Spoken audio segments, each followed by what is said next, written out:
की जो भी समस्या होती है वो आपकी बाई नाभि से होती है। नाभि का जो हिस्सा होता है उसके बाईं तरफ आप जाइए, चंद्रमा नाड़ी पर। तो माँ काली की नाड़ी जब कुपित हो जाती है तो वहां से एलर्जी शुरू हो जाती है। सबको एलर्जी होती है किसी न किसी चीज से। तो हमारी जो भावना की नाड़ी है वो इतनी कमजोर हो चुकी होती है, भावनात्मक रूप से जब हम कमजोर होने लगते हैं तो ये एलर्जी हमारे ऊपर असर करती है। किसी को दूर से, किसी को पराग से, किसी को किसी चीज से, किसी को। तो वो एलर्जी हमको कैसे होगी, कैसे बचेंगे?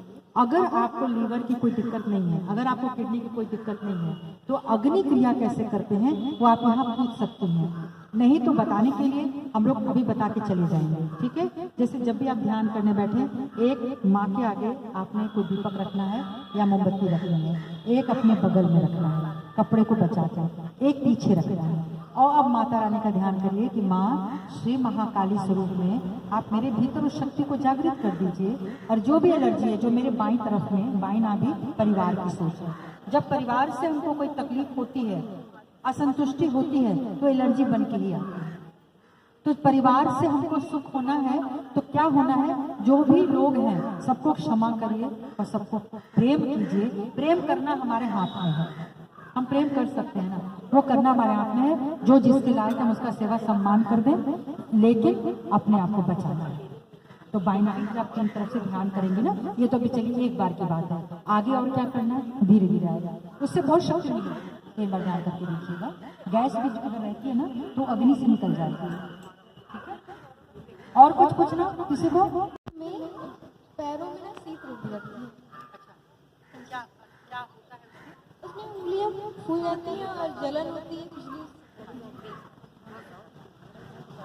जो भी लोग काम करते हैं पानियों में मोस्टली, उनके उंगलियों में सूजन आ जाती है। हाँ, वो ठंड की वजह से होती है, ठंड से बचना होगा। जैसे मान लो मेरे घर में भी मेरी बच्चे या कोई भी काम करने आता है तो उनको चप्पल या मोजा दिया जाता है कि आप चप्पल पहन के काम करो। पहले का समय चला गया। पहले में लोगों में ना बेटा शुरू से ही नंगे पैर रहने की आदत थी, गाय कर रहे हैं, बैलसानी ये पानी करते थे। कट्टा तो उनका भी था, लेकिन लोग समझते नहीं थे, ठीक है? तो क्या करते थे? मोम आता है ना, मोम, पैराक्सिन जो मोम कहते हैं, मोम को भी या वैसलीन ले लीजिए। रात को सोते समय वैसलीन लगाएं, चाहे सरसों का तेल, उसको गर्म करके लगाने से और मोजा पहन करके सोने से। अगर दिन में नहीं भी पहन पाते हो तो सोते समय एक बार उसको अच्छे से कपड़े का ही मोजा हो, सूती हो, उसको पहन करके सोइए। और नहीं तो दिन भर मोजा पहनिए, तेल जरूर लगाइए, तेल के बिना ये हो जाता है। फुट सूख नमक के पानी से, गुनगुना पानी से, फिटकरी भी डाल सकते। शुरू में बताऊँ आपको, खूब गर्म गुनगुना पानी लेकर के थोड़ी देर टब होगा, कोई भी होगी, तसला होगा, उसमें दोनों पैर करके बैठो। गणेश जी को याद कर लेना, ये कहना है भगवान आप तो मेरे भीतर बसे हो, आप हमको जानते हो, ये सब जो भी तकलीफ मेरे पैरों की है आप दूर कर दीजिए। 5 मिनट बैठना बेटा करके फिर तेल भी लगा लेना या मोम लगा लेना, कुछ भी ऐसा। अब तो बोरोप्लस बोरोलिन की चीजें हैं, लगाओगे नहीं होगा। और अग्नि क्रिया करना, ठंड लगती है ना तभी होता है, एलर्जी है, ये भी एलर्जी है।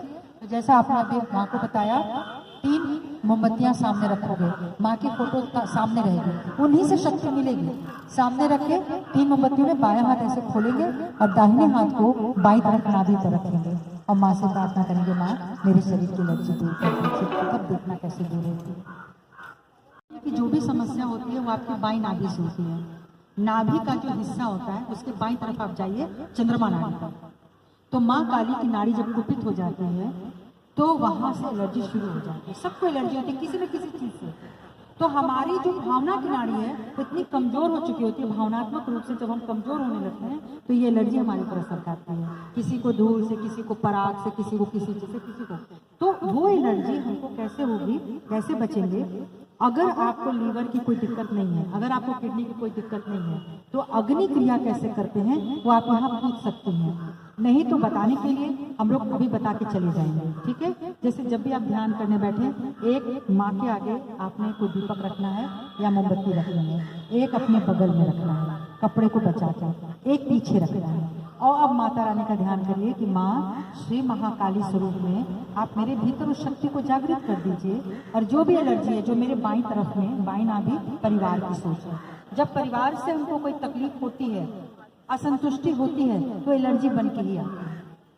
तो परिवार से हमको सुख होना है तो क्या होना है, जो भी लोग हैं सबको क्षमा करिए और सबको प्रेम कीजिए। प्रेम करना हमारे हाथ में है, हम प्रेम कर सकते हैं ना, वो करना हमारे हाथ में है। जो जिसके लायक हम उसका सेवा सम्मान कर दें, लेकिन अपने आप को बचाना है। तो बाई माइंड आप अपनी तरफ से ध्यान करेंगे ना, ये तो अभी चलिए एक बार की बात है, आगे और क्या करना है धीरे धीरे आएगा, उससे बहुत शक्ति मिलेगी। एक बार ध्यान करके देखिएगा, गैस भी अगर रहती है ना तो अग्नि से निकल जाएगी। ठीक है, और कुछ पूछना किसी को?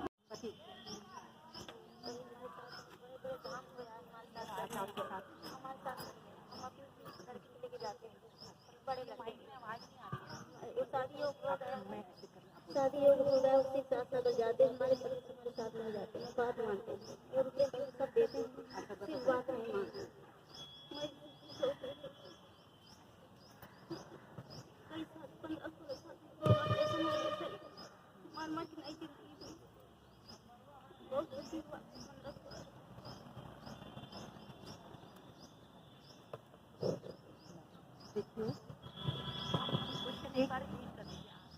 आपका कहना ये है कि इतने साल शादी को हो गए हैं लेकिन पति आपके साथ कहीं जाते नहीं हैं, जबकि वो हर सिर्फ करते हैं और बच्चे शादी भी हो गई है, शादी भी कर लिए हैं, लेकिन इनके साथ उनके साथ अच्छा बच्चों की शादी नहीं हुई तो किसके साथ जाते हैं?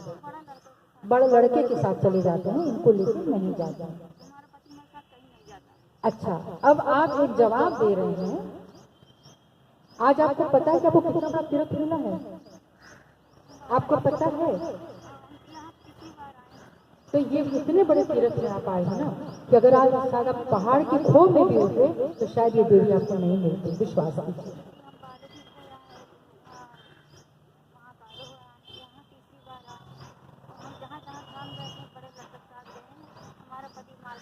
कोई बात नहीं, आपके पति, आपके जो पति हैं आपका भरण पोषण कर रहे हैं ना, कर रहे हैं, पैसा रुपया तो देकर भरण पोषण कर रहे हैं आपका। बात नहीं मानते क्योंकि उनकी बात किसी और की बात सुनते हैं। मान लीजिए ये जो जन्म हमको मिला है, इसका मतलब है कि परमात्मा ये चाहता है कि अब आप अंदर से मुक्त हो जाएं। हो सकता है कि इससे पहले इतना हम लोगों ने पति पति किया, हम लोगों ने इतना मोह किया कि हमने भगवान को देखा ही नहीं।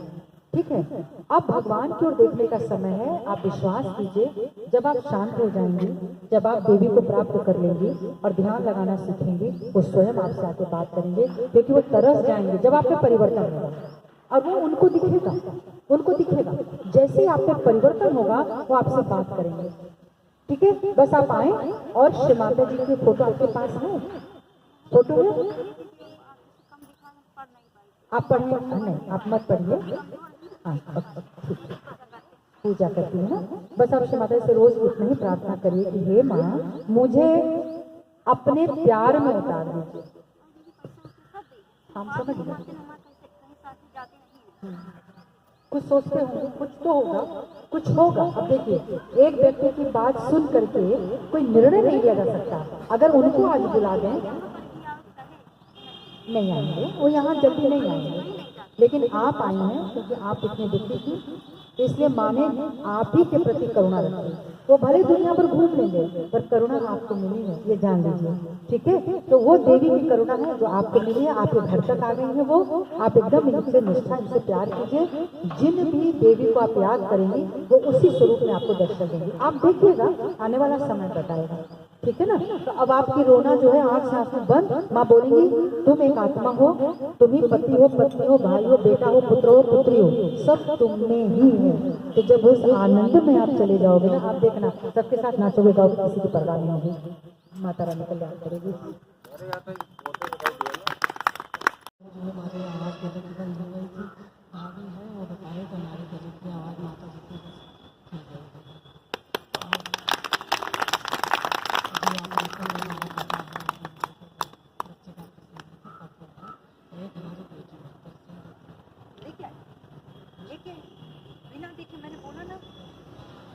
सभी माताओं और पिताओं से भी निवेदन है कि केवल आप ही नहीं, आप इन बच्चों को लेकर आइए। आपको विश्वास दिला दूं कि अगर ये बच्चा बार बार इस ध्यान केंद्र पर आया, इसकी ताकत घर में सबसे बढ़ जाएगी।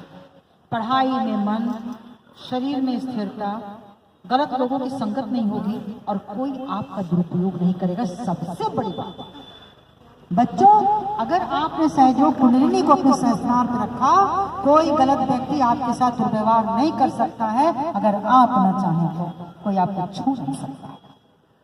और अब उस माता की बात कि उनको उनकी आवाज आई। आप सोचिए, जिस भगवती ने आपको गले में, जिस भगवती ने आपको गले में आवाज दी, आपने उनको पहचाना? किसने दिया? किसकी आवाज गायब हो गई थी? आप ही की गायब हुई थी ना। आपको पता चला कि किसकी कृपा आपके ऊपर आई है? श्री माता जी ने किस स्वरूप है? श्री माता जी तो सामने एक ही दिख रही हैं। इनके जितने स्वरूप हैं उनके बारे में भी जानना बहुत जरूरी है। श्री कृष्ण स्वरूप में वो आ गए और आपके गले से आवाज निकाल दी। नहीं तो यही भगवान श्री कृष्ण है, गूंगा बना दे, बहरा बना दे, अंधा बना दे, कुछ भी कर सकते हैं। ये विराट है, तो विराटांगना ने आपको आवाज दी। जी बिल्कुल कारक बनते हैं। प्रणाम है इनको, प्रणाम है ऐसे कारकों को जो लोग लेकर के आते हैं और सही राह पे ले जाते हैं। प्रणाम है। हम लोग सारे संतों के बाहर बजा के पैर छूते हैं जिन्होंने हमारी कोई जागृति नहीं करी है। हमारे कुंडलिनी तक पर तो कोई बात करी ही नहीं उन लोगों ने। खास तौर से लाला करके सब चरणों में हम लोगों ने पैसे रखे, फल फूल वस्त्र रखे, लेकिन मुझे मेरा गुरु किसी ने बनाया? आज तक मुझे मेरा गुरु तो किसी ने नहीं बनाया था। आज परमेश्वरी ने सबको अपना गुरु बनाया है और सभी गुरु भाई बहन मिलकर दूसरे का सम्मान जरूर करना चाहिए। तो भगवान श्री कृष्ण की कृपा हुई है, विष्णु माया जी की कृपा हुई है, माँ राधा शक्ति मिली है। बहुत बहुत प्रणाम करते हैं श्री माता जी आपको। और रही बात कि आपके बच्चे, बेटी को कष्ट है, उन्हीं को आना पड़ेगा। वो एक आत्मा अलग है ना, भले आपकी बेटी बन के आई है पर वो एक अलग आत्मा है। तो हमारे बच्चे भी अगर अपना अपना ध्यान नहीं करेंगे तो हम कितनी उनको ताकत दे पाएंगे? एक बिगड़ी हुई गाड़ी को आप कितना धक्का मार के चला पाओगे? तो गाड़ी को सही सलामत बनने के लिए गाड़ी में ही पेट्रोल, उसका इंजन, उसका सब कुछ, उसका व्हील हमको देखना पड़ेगा ना, वो सही सलामत रहना चाहिए। ठीक है।